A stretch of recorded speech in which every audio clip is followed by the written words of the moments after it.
Alright, so today I'm going to be showing you guys the easy way to do a brake job on any car, but this is a 2017 Nissan Sentra. So what you're going to want to do is take off your wheel, have your jack stands already ready. That's always the first part, is jack up your car. I just did a suspension job. If you guys want to see that, it'll be on my channel. And let's go ahead and take off just this bottom one right here. We're only doing the brake pads, so go ahead. Take that guy off. Let's take him off completely. Leave him on the side, and then we're just going to simply lift up. And you're going to want something to grab this guy. And we're also going to be pressing this in so that we can put the new pads in. These pads are worn, but they're not needing assistance quite yet. But let's go ahead and take these guys off, and let's go grab the new ones. So that's a pretty neat diagram that they do this. For successful installation and longer life of your product, you got to lubricate the little ears, which are these guys. These guys, they do come with new shims. I'm not going to be replacing the shims. And of course, these guys right here are greasable. You do have to take them off of the boot and then release them. So if you are going to take these off, the grease is fine on these. So I'm not going to be re-greasing them, and I am going to be greasing these little spots right here. I just need to find my little grease, but I have a spray-on grease, which is this guy here. Now just don't get it on your rotor.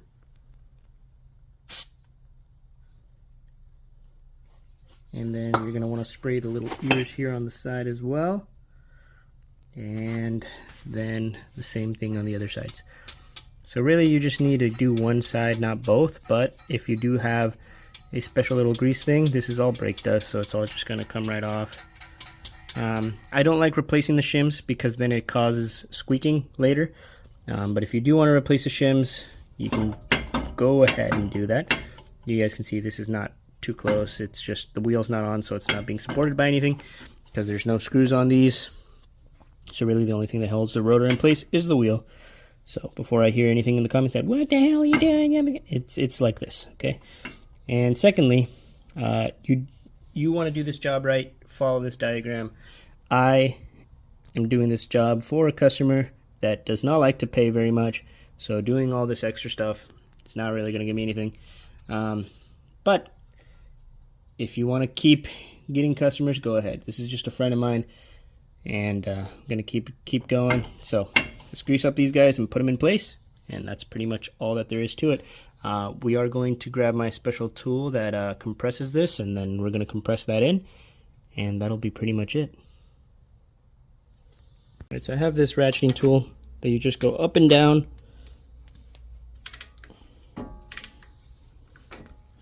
and then it compresses that back part all the way in. And where you're at the point that you can't twist anymore, you go the opposite way, and then it just slides right out.